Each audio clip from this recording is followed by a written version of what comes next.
Okay, now we're recording. The only thing you missed at this point basically was the reading of the gospel, which is Matthew chapter 16, verses 13 to 20. So the basic gist of it is Jesus and the disciples go to Caesarea Philippi. He asks them, who do people say that the Son of Man is? And then he says, who do you say that I am? And they say that the people are saying that he is either John the Baptist or Elijah or Jeremiah or one of the prophets. Then Simon Peter answers, you are the Messiah, the Son of the living God. He then says that he is the rock on which the church will be built, and the gates of Hades will not prevail against it, that he has the keys to the kingdom of heaven, and whatever you bind on earth will be bound in heaven, and whatever you loose on earth will be loosed in heaven. And then he says, don't tell anybody that I am the Messiah. Mm-hmm. So the sort of initial question when I first read this gospel had to do with identity and this idea of Jesus asking who people are saying that he is. And it made me sort of question how I put together my identity and what sort of the different identity markers are sort of the most important to me, right? And so there's this idea that there are roles, social roles, there are like jobs that we do, there are physical pieces that we identify with, and then there's other stuff like Enneagram or Myers-Briggs, right, which are these sort of more like self-identity. I'm trying to understand myself, which feels like a very relatively recent project, right? I don't know that Jesus would have been like, oh, I really see myself as mostly like an itinerant guy. This is who I'm in relationship with. But, you know, I'm probably an ENFJ, right? Like, I feel like that's such a new way of seeing ourselves. And so this idea that even if we get all of our identity pieces worked out in like flawless detail, right? If we knew literally every single thing about ourselves, right? So like, for example, if I was like, okay, who I truly am is a priest, a mother, a painter, a writer, a wife, a white woman from the South, cis, bisexual, Enneagram 7, like if I listed all of them out, it would not be impossible to find another person with the exact same list of identifying markers, and yet we would not be the same people, right? So I think there's something for me around this question of identity that so often culturally I see us trying to kind of pick it apart and pull it apart and figure out sort of who we are if we are like disassembled. But that still doesn't, right? Like if I found another, you know, white woman with tattoos born in 1978 who had a 16-year-old son, I do understand that we would not be the same person, right? So there's this question of who do I say that I am, right? And then how do we know others? Right? And then particularly Jesus, this whole sort of the project of the incarnation that God experiences of like, I'm going to be a person, says God, which is still like completely mind-blowing to me. And like how we would know that person, right? Because I think so often there are the sort of huge, beautiful Christological claims, right? The Son of God, sort of where Simon Peter goes with it. You are the Son of the living God. You are the Messiah. You are all of this, right? But like he was also a man born in a very particular time, in a very particular place, right? He had a racial identity and a social identity and a religious identity as well. And even beyond both the high Christological claims of his true identity and the particularities of his life, there was still something else. Right? Like there was still more to the actual who that he is. And I was just sort of like reflecting and trying to figure out like, what is that? What is that piece in us? That there is something in each of us that is so profoundly irreducible. There is something that is so much ourselves that we could change most of the identifying extra features and we would still be ourselves.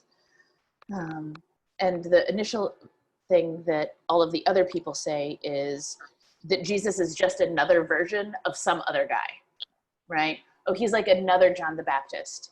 He's another Elijah. He's another, right? Like he's just another one of those people. And so I also have some just sort of feel like, how often do we meet people and go, oh, you're another one of those, right? You're just another Karen. You're just another, you know, Chad. Like there's these ways in which we reduce people to the people that we already know, which is lazy and cheap and denies the trueness of who they are. So, and I'll get back to his actual question is not who do people say that I am, but who do people say that the Son of Man is? So I get there in just a little bit. So then this whole piece, and I think I did actually end up preaching some on this, that Caesarea Philippi is a very particular location and it's really out of the way, right? So it's a very, very Roman city that after Herod the Great, who was not great, he was Herod the super, super awful, died. He had his four sons sort of split up everything, and Herod Philip names this town after both Caesar and himself. So there's a whole piece around even this town has gone through all of these identity crises. So it used to be called Pan something. So it was a town devoted to the Greek god of Pan. So it was sort of this hyper pagan, like center of pagan ritual and worship that then gets overlaid with not only Roman power and authority, but then also the kings of Israel that were Roman puppets. So it's sort of this like, and it was a trade route. So there was tons of commerce going on there. So it was all about like money and power and other gods. It's also the source of the Jordan River. It's one of the sources. So like the Jordan starts there, which I think is also interesting. The Jordan where, you know, he is baptized and is named, this is my son, the beloved, right? So this is where that river begins. So let's see.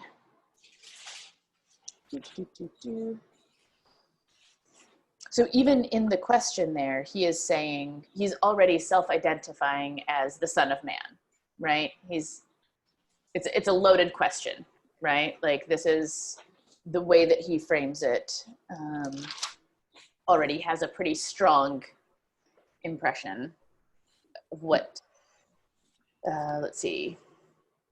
Oh, then I got into this whole like nerdy little thing. So I'm going to share with you guys one of my favorite tools that I use. There's this little website called Bible Hub, where for people who didn't even take Greek in seminary, like myself, you can do cheat Greek. And you can just go through, right, and go and say like, oh, like what are these words actually, right? And so you can sometimes see threads and continuities that are happening in the Greek that don't show up in translation. So the Son of Man is this huion to anthropo, right? But then who do people say that I am is actually the men anthropoi, right? So who do men say that the Son of Man is, right? And so there's this sort of, in the Greek, this kind of prettier sort of poetic repetition, even in the question, which I thought was interesting. Right, and so then Peter has his great answer, right? Like, Peter for the win, you are the Christ, the Son of the living God, right? Boom, mic drop. Peter's like, I got it. Right, so the Christ, the Messiah, the anointed one, the very first verse of Matthew, let me go all the way back to the beginning of Matthew, let me grab my actual Bible instead of just flipping around in computer land. Right? So the first line of the Gospel of Matthew is an account of the genealogy of Jesus, the Messiah, the son of David, the son of Abraham. Right? So the son of David, the son of Abraham, the son of man, and then Peter says, the son of the living God. And then the other thing that's fun that I tend to do with this Bible Hub, right, is that you can go through, can't remember exactly what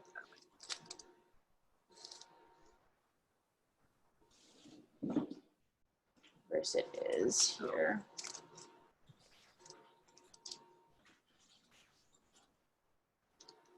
And it also sometimes cracks me up because the order of the Greek things that you get this sort of like Yoda-like version. Answering now, Simon Peter said, "You are the Christ," right? So then you can go and dig deeper into some of the Greek, and it'll show you sort of where else it shows up, right? So it sort of functions as a concordance as well as a dictionary. And you can rabbit hole down that, like, you can just spend so much time going down these things, right? So it's in the very first line of the gospel. It's in the infancy narrative. And then we don't, like, let's see, it's in chapter 11, but then like it skips to this. So there's been all of these stories, all of the work that Jesus has been doing. Nobody has been talking about him as the Christ since his sort of baby pictures, if you will, right? So it's like, as a writer, what Matthew is doing of, I'm introducing this character as the Messiah, but then like all of these different things happen before we sort of pick that thread back up, that it's, let's see, what was it? Chapter 11. So the chapter 11 reference is when John heard in prison what the Messiah was doing, right? So it's a John the Baptist prophetic moment that John sees what's happening, and then sends people to ask the question, are you the one who is to come, or are we to wait for another? So this idea of where this sort of identity of Jesus as the Christ comes through in the story is a powerful thread, right? Because then after this, it picks up more and more. And then he's not just the Son of God, which is the title of Caesar, right? Caesar is the Son of God, but he's the Son of the living God, which is again, in the context, in the city that they're hanging out in, is a really wild thing to be saying, right? Because the images of all these various pagan gods and all of these, right? So it'd sort of be like, and I want to be careful to not disrespect, like, I have good friends who identify as pagan. This is something different, right? Like, this is not our Portland pagans. That's not the project they were up to, right? But so there's all these images, and particularly with the Jewish feelings around idolatry, these idea of like, there's dead gods everywhere, right? And so Peter's statement of, you are the Son of the living God. And then this piece where Jesus says, flesh and blood have not revealed it to you, but my Father in heaven. And so the revealed is basically an apocalyptic word, right? So it's an apocalypsis in here. Up back to my little fun Greek time.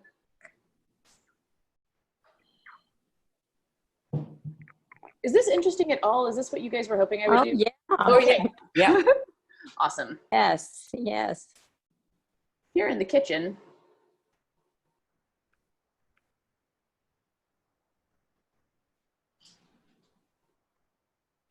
right? So revealed it. Flesh and blood have not revealed it to you. Rather, it has been this apocalypsin, right? And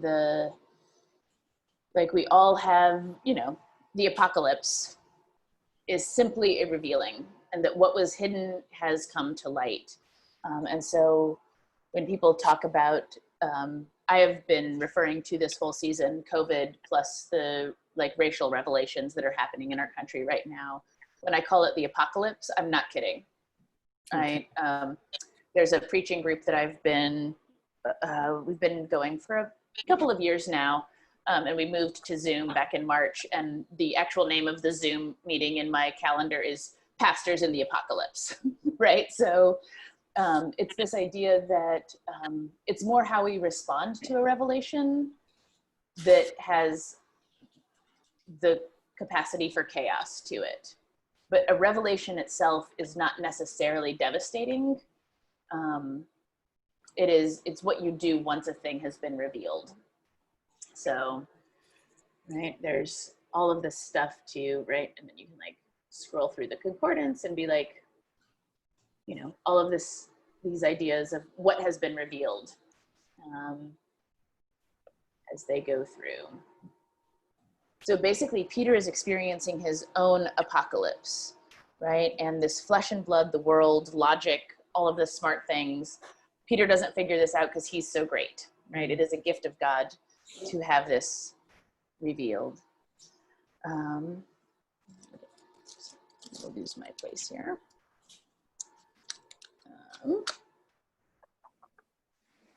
Right? And then it's basically back to a beatitude. Blessed are you, right? Blessed are you who mourn. Blessed are you who thirst. Blessed are you who hunger for righteousness and justice. Blessed are you who are poor, all of those things. Blessed are you, Simon, right? This is another beatitude here, that this act of revealing, even something, just the act of seeing and being given the gift of seeing who Jesus is with clarity, is a state of being blessed. Mm-hmm. And I tell you, you are Peter, and on this rock I will build my church, and the gates of Hades will not prevail against it. Right? And I think most people know that there's sort of a little play on words, right? That Peter is Petra, is rock. And he's been called Peter throughout the whole thing. So it's not like he gets a new name. It's more like Jesus is, I think it's in the Message translation where Eugene Peterson has him call him Rocky. it's somewhere of hey, Rocky, right? He's sort of poking a little fun. But then again, this whole idea of identity comes back up, right? And that sort of thread at the beginning of who do you say that I am? And who Jesus says that he is that he is somebody who's experienced revelation, who's experienced the gift of seeing the world as God sees it, even for just a second. And that who he is Rocky, right? The guy who's going to be the foundation of this church. And it's the first time that the word church shows up in this gospel, and it's only one of two instances. So it'll come back up in chapter 18 when it says, if a member refuses, right, if you're not listened to, take two others along with you. If this member refuses to listen to them, then tell it to the church. And if they even refuse to listen to the church. So there's this a little bit of this, a couple of mentions of church that show up in Matthew, but it's not a thing that Jesus talks about much. So the ecclesia is a gathering, right? It is a gathered people. And they are a people that are the most that Jesus does is usually send people out, right? He gathers them up and sends them out, and gathers them up and sends them out.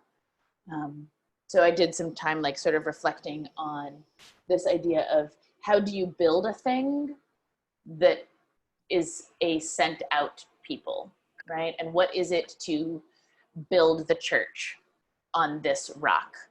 And so the idea for me was this, the rock is not so much the person of Peter, but the revelation of Peter, right? It is the thing that the church is founded on is this moment of clarity that Jesus is the Messiah, the Son of the living God. Right. And it's time to feed the dogs.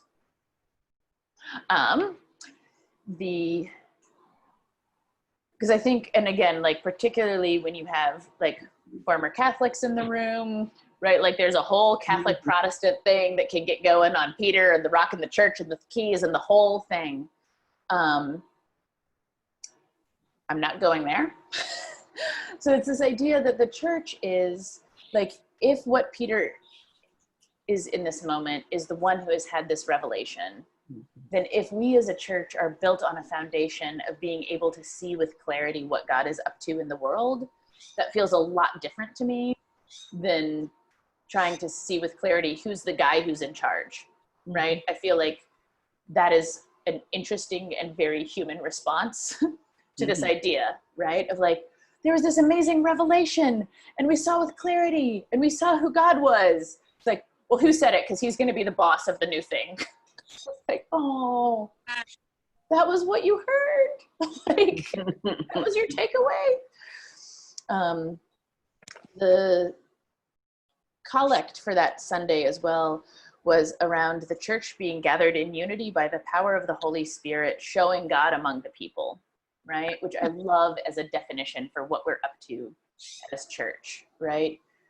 That we gather together by the grace of God, so that other people see the power of God, right? To keep that revelation going, right? Not to cover things back up, but to continually uncover, right? It's like if you've ever lived somewhere with like a lot of dust, you know, it's like you have to continually uncover things, that just because something's been uncovered once doesn't mean it stays revealed.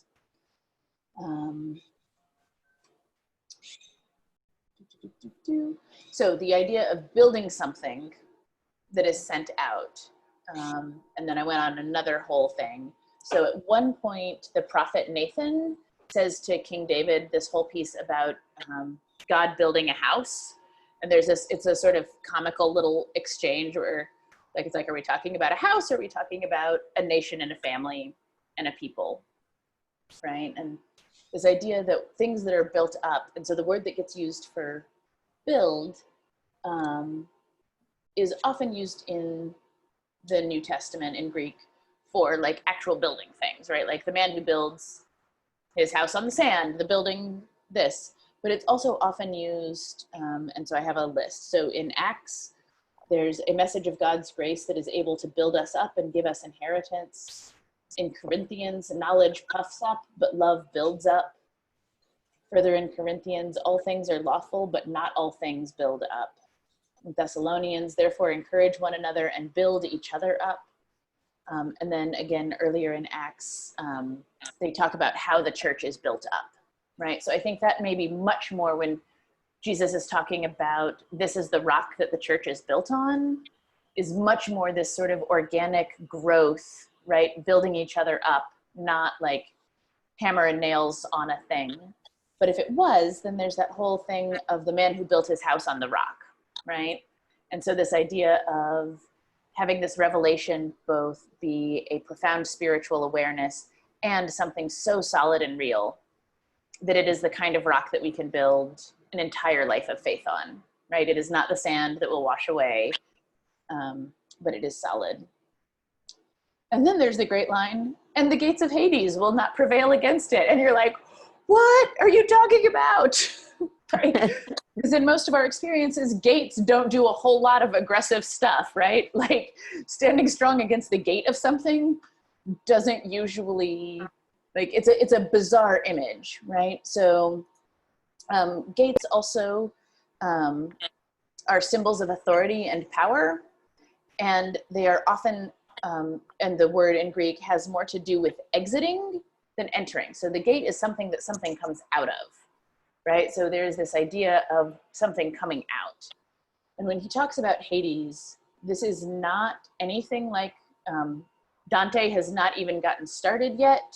We have no visions of hell with, you know, devils with pokey sticks and really, really, really naughty people suffering for a very, very, very long time.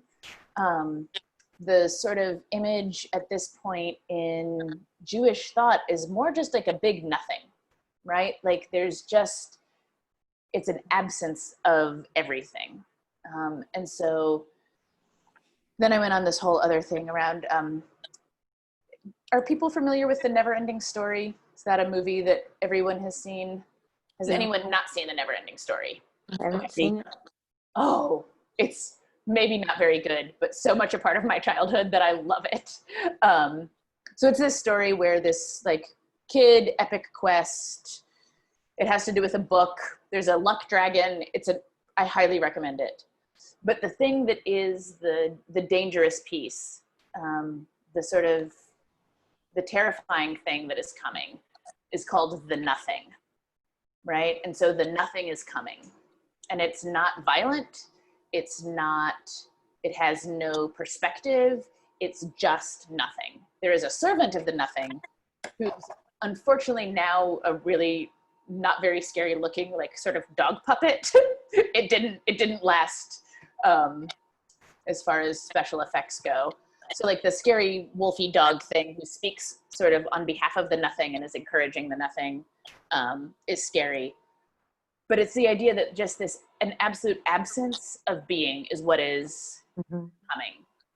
And so the idea that there is a nothing that is continually trying to break through into this world, right? That there is a power of the absence of love that is active and sort of busting out. And this idea that the gates of this nothingness will have no authority or power against whatever is built on this revelation.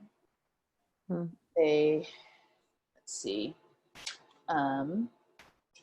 Right, so the word prevail comes from, like, it's a compound Greek word of strong and powerful and against. So it's more like the gates of Hades are actively attacking, right? It's not, it's a really intense verb. So this idea that, and I can't remember now where the source of the quote is, who said it, but it's absolutely beautiful. But it's something like, at the very end, the entirety of death could not fill a teacup next to life, right? And this idea that is death, as awful and brutal as it is absolutely nothing in the face of God's love and life. Then he says, right, as if to just keep this mixed metaphor swirling and getting weirder and weirder, I will give you the keys to the kingdom of heaven, right? So we've got rocks, churches being built, gates of nothingness showing up, and now there's keys, right? So you're just like, wow, Jesus, you've gotten, like, you're just on a roll. And so, like, this is where, like, and a lot of the kind of theology that I love and respond to has to do with this unpacking of the kingdom of heaven, right? Or the kingdom of God. N.T. Wright has been really powerful for me in a lot of that. There's a whole world of, is anyone familiar with Girardian theory or mimetic theory? So René Girard was this French philosopher who I've not been able to get through any of his original work, not even in like translations. Like, but then the people who read him said a lot of really brilliant stuff, and I love them. So I'm totally like second, third generation out.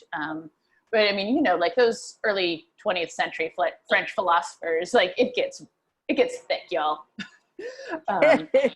So a lot of the Girardian stuff has to do with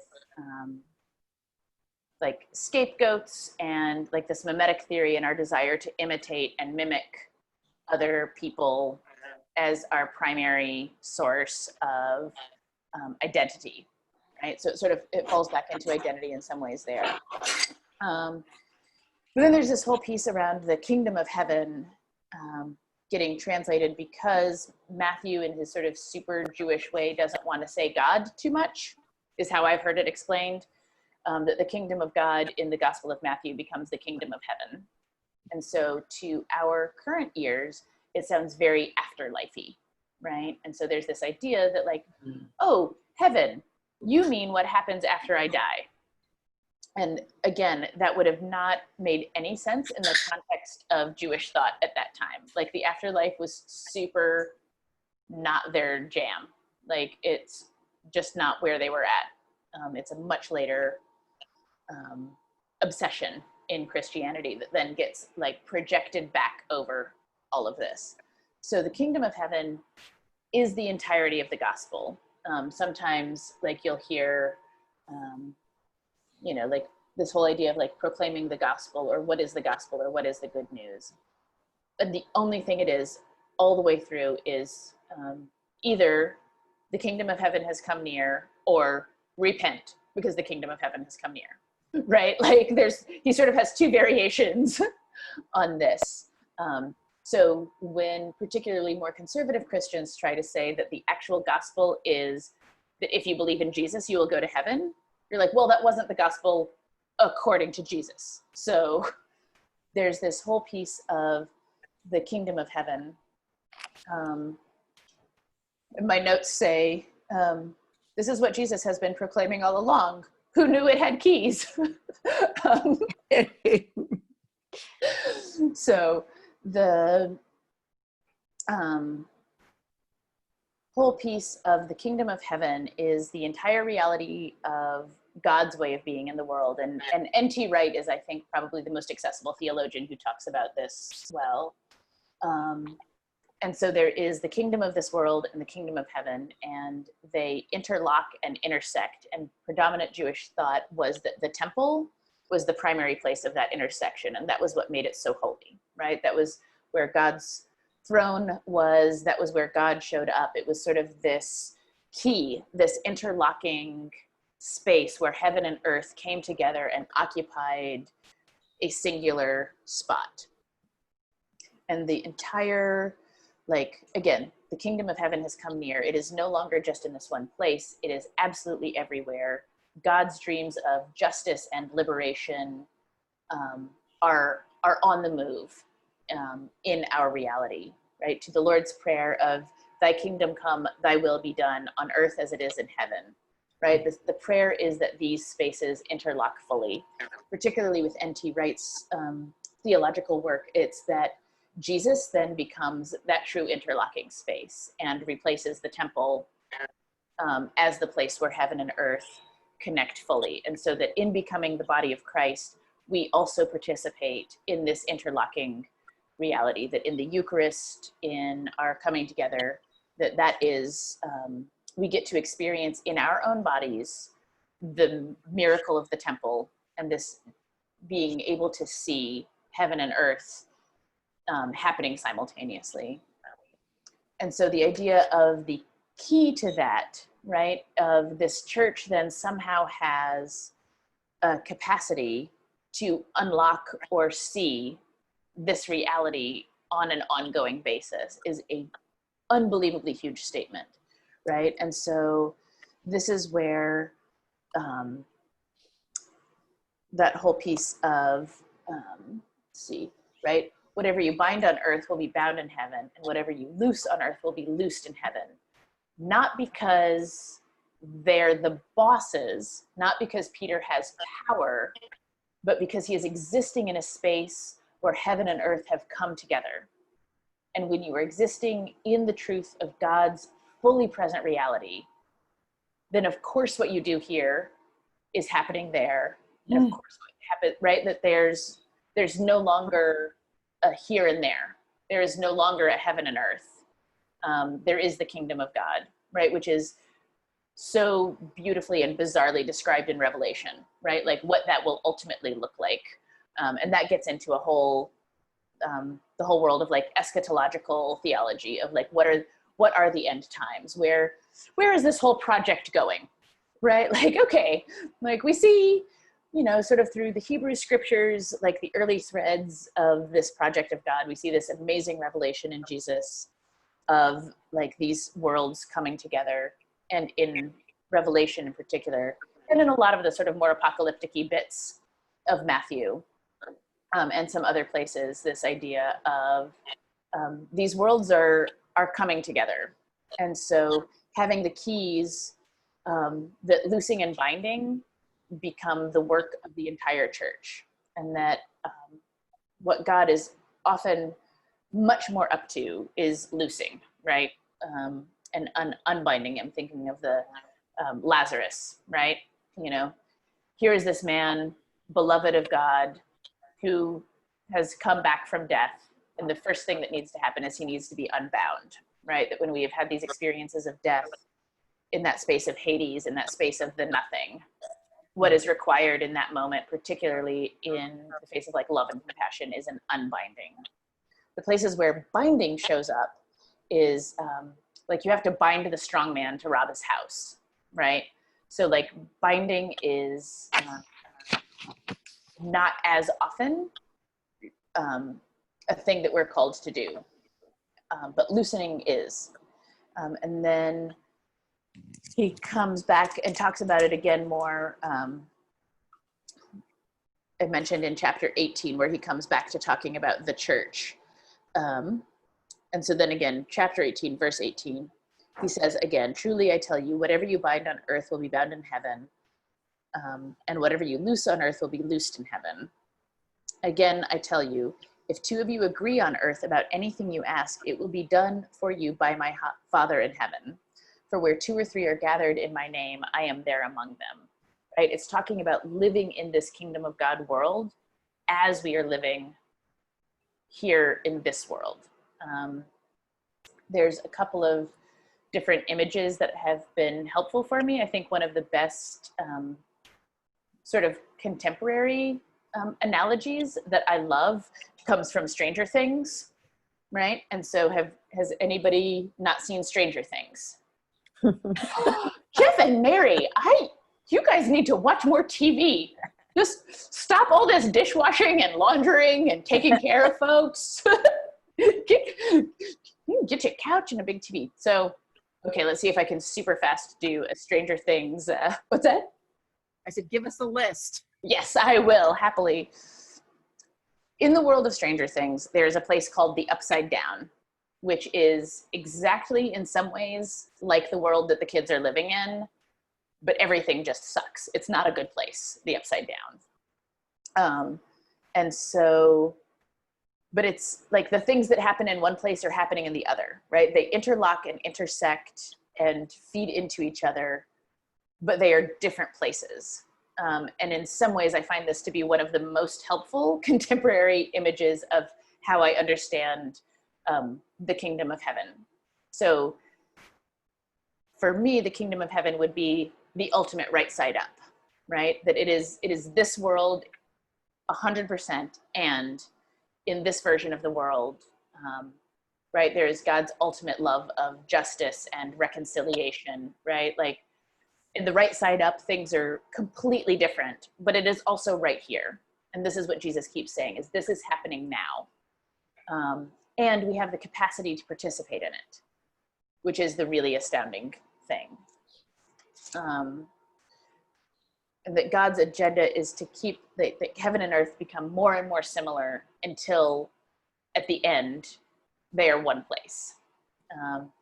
So yeah, I like the Upside Down better in some ways than if anybody ever read C.S. Lewis's The Last Battle, where Earth sort of like, or the old Narnia gets swept away and there's like a better, shinier one, and they all walk through the door to like the better version. Like, I don't like that as much, because like there is the danger in that sort of view of the end of things, is a disregard for this world and a desire to sort of flush it away and get rid of it, where actually God is deeply in love with this world, right? That Genesis starts with, I still think, the most amazing creation story ever, where every other culture had a creation story that was full of violence and destruction, right? Like big scary gods had to eat up their children, right? Or children are murdering, like that. The only way that people could conceive of the world coming to be was through violence, right? And we worship a God who creates the world in gentleness and love and utter nonviolence, right? And so this does not sound to me like a world, particularly then you have the Noah story. I will not destroy it. It is still good. It is still beautiful. I got real mad, but I'm sorry. Like, we'll never do that again. Right? And so I think, like, let's believe God about this, right? The idea that this world is something that God wants to get rid of to replace with a better thing is actually not very scriptural. But I think what God is longing for is the redemption of all of this. Oh my gosh, I can talk so much about this. I'm so sorry, y'all. It's 6:50, and I have a whole thing around the Son of Man and Daniel. Mm-hmm. So I'm going to try and get this one in. So at the very beginning, all right, and then he says, don't tell anybody about this, right? And I don't think, in my understanding, he's not saying don't tell anybody about this because it's a secret, like, shh, like, I'm the Son of the living God, but don't tell anybody. It's because nobody would believe you, right? Like, he goes through, like, all of this healing and feeding and touching and teaching and loving all over people. He's so profoundly nonviolent and kind and generous that the world loses it and kills him.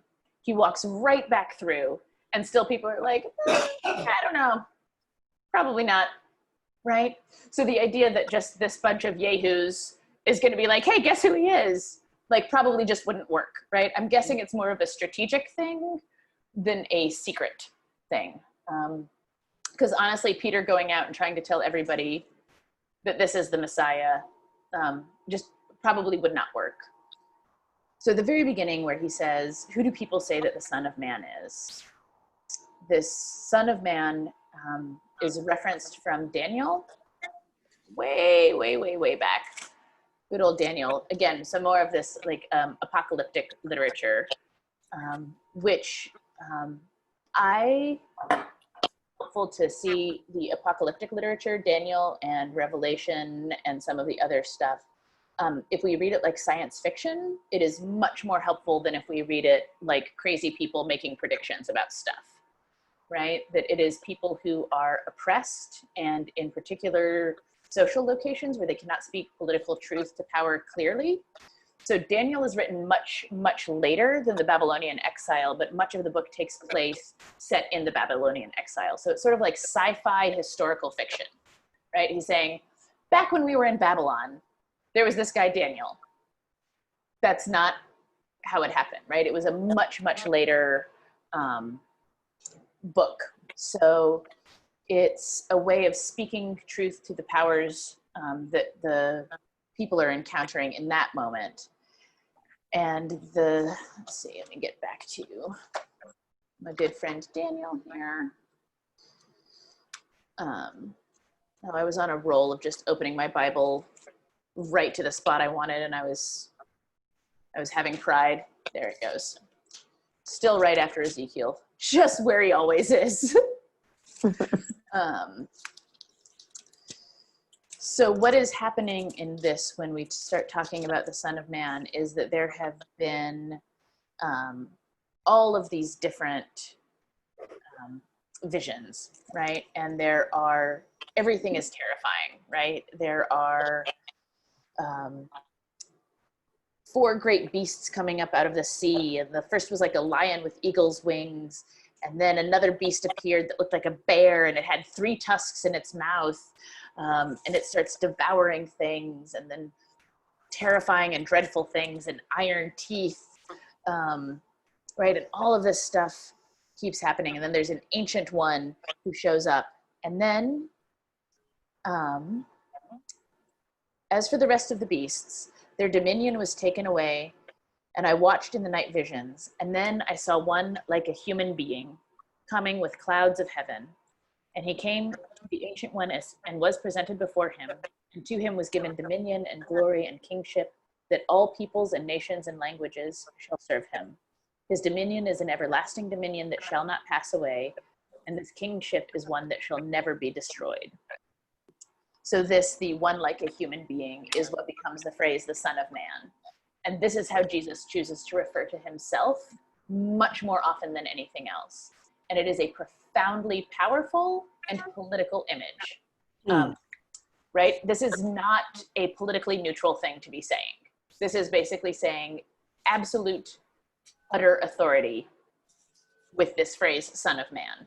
So there is a piece too of Kingdom of Heaven, right, is highly political. Like it's talking about a kingdom, right? And I love him, Dennis, and lots of other priests and other people change it to kingdom to make it sound less political, I guess, to make it sound less problematic. But I think actually we should push the other direction, right? Instead of saying, oh, it's not political, Jesus is really nice, we should say, yes, it's hyper political and Jesus is really nice, right? Like to say that this project was never meant to be ethereal or warm and fuzzy or to have no impact on the world. He's saying there's an actual kingdoms of this world are obsessed with power and domination and violence and money and destroy beautiful people for the sake of their own survival. And the kingdom of God is a very powerful kingdom that is in direct opposition to the kingdoms of this world. And so I actually like the kingdom language. I think naming that what we're talking about is a powerful political alternative to the way that this world is being run. We don't have a whole lot of kingdoms in our modern American understanding of things. The New Zealand prayer book, I think in their Lord's Prayer says like the Commonwealth, right? The Commonwealth of peace and freedom, right? So for them, that makes sense.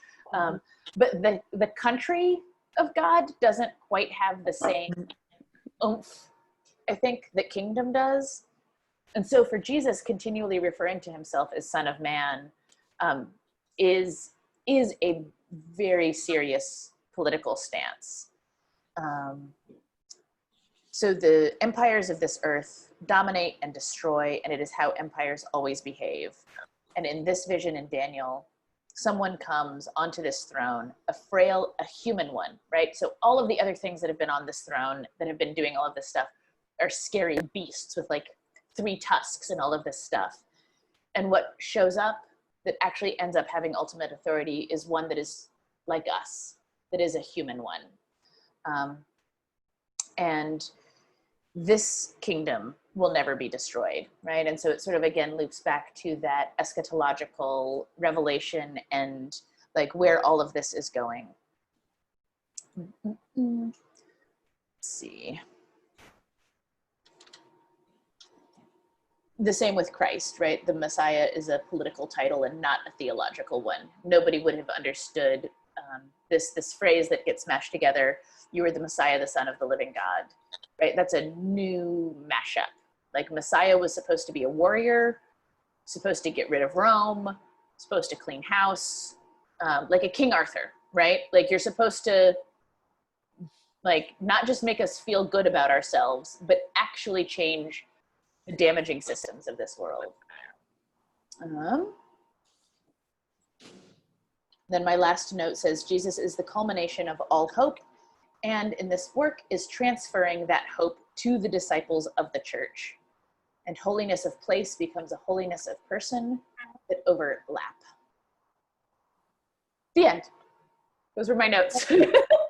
Thank you. Oh, yes. Thank you so much. Thank you. Thank you. So again, like if we were in an evangelical tradition and I was just allowed to grab my Bible and talk for an hour, that's what it would be like. Well, it was great. Then we wouldn't have any hymns or prayers or any of the other stuff. Or we'd be at church for 3 hours, which I don't think anybody actually wants either. So. I have to go. We have to go clap. Oh, good. Yes. Oh, Okay. go clap. Bye-bye. I'll see you later. Bye-bye. Bye. Bye. Yes, let me join the chorus of thank you, Curlin. Oh, you're Thank welcome. you so much. Welcome. Does anybody have any like thoughts or questions or pushback? What am I wrong about? What theologians are you reading? Let's wrestle. Geeking out on the Greek part that like this whole time I'm going back through all. This is amazing. Yeah, I love that website so much. I have a harder time using the Hebrew end of it for the Hebrew scriptures, because it's such a different construct. Like Greek is so all over English that Right. it's much easier Mm-hmm. for me to play with. But yeah, I love that website.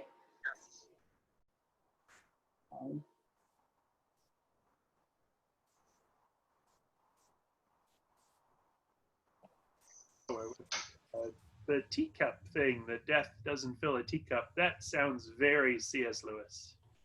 Yeah, I'm gonna have to, who said it? Death. Teacup. What's the... Carolyn, or has anybody read The Subtle Knife? And that So was the the first one. Golden Compass, and then The Subtle Yeah. Knife. Oh. That's what I thought of with this, because in The Subtle Knife, there's like a way to, I don't know whether it's not really parallel universes. I guess that's probably what it is. But this kid takes a knife and can kind of just slide it in until he can sort of Yes. feel the right layer and travel between worlds that way, like cut a door into it. And there are some that are just like completely bizarro, like all the animals are different. And then there are some, if you've seen or read The Golden Compass, it's close enough to us that like there's an England and a London, but it's all, everything about it is really just slightly weird. Mm-hmm. And they have like these sort of animal soul creatures, demons that travel with them and that are a part of them. Anyway, that's what it reminded me of. Is like all of this is, you can travel back and forth, and there are people who go back and forth, and it's all happening on the same timeline, and it can affect each other. And that's how I was picturing this. Yeah. I like that. Interestingly, the image that came to me was one of a science fiction fantasy book set in two Londons. The theory is that there is a thin place between the London that we know and another London, which again is on the same timeline and is so much like our London that when you travel between the two of them, you don't realize that's what you've done, but you get lost. Is that under, what's it called? Underworld? I don't remember. It was over 10 years ago, I'm afraid. World, I think it's called. But That sounds good. it's why, if you've ever been to London, it's a terribly crowded place. Even when there's no one else around you, if you're like in town at 6 a.m. because you got kicked out of the B&B because the lady wanted to clean up before the next people came in, it is crowded. It is always crowded. And this author had the notion that that's because there aren't 12.5 million people. There are 25 million people. It's just that you can only see 12.5 of them at any given time. Love it. And the way you travel between the two realities is on the London Underground, because that's where the thin place was pierced. It's Neil Gaiman, right? Yeah, I think yes. it is. Neverworld. That's what on at Victoria, Neverwhere. and you get off at St. James, and you're in that other London, and nothing is exactly what you thought it ought to be. And it's not exactly the same time. So you're like totally early or totally late for your appointment, and you don't know why. That's what I was thinking of. And yes, that is so Neil Gaiman. I bet it's him. Yeah. Right. So there's also this idea that like these ideas that are like theologically powerful, like just sort of ripple through things, right? Like if that is, I love Neil Gaiman so much. He's so great. But like right, like if that is truly how the world is, it would make sense then that all sorts of like science fiction and other things like reflect that, right? If it was actually true, then it would keep popping up in our imagination over and over again. yeah, the whole thing of like, you know, the whole point of faith is to be a really good person so that you get all the goodies at the end of the like it's just not scriptural, right? Like it's not only a bad story, Candyland right? theology. Right? It's like, yeah, it's not just a bad story, it's just not Christian either, right? Like, yeah. Well, how did it get to be such a big part of the deal? When that? I mean, it's amazing crowd control, right? Like that's a tool that'll get people to get in line.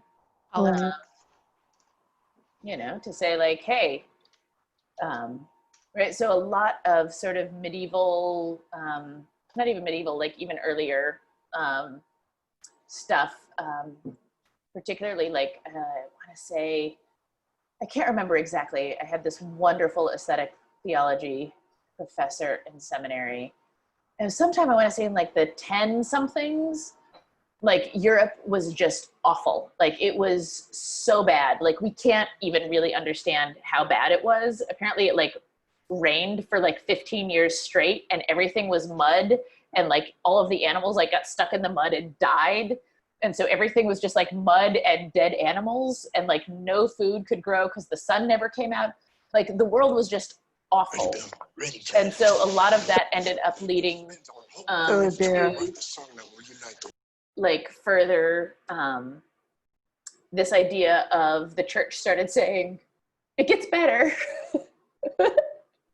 right? Like, okay, this is a shit show, but like, it'll get better. So yeah, and then I think from there, like that was just sort of a slippery slope to start down. How you get people to work on great big cathedrals. Mm-hmm. I mean, they're pretty, right? Like, oh, this will be fun. My grandkids will enjoy being in here.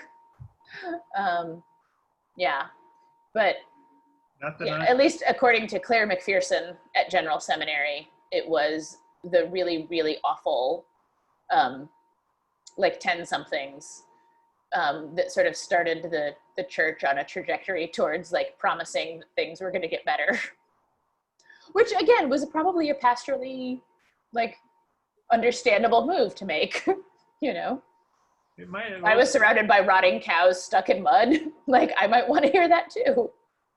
Well, if you're stuck in the mud and the king is in the castle on the top of the hill, you start maybe.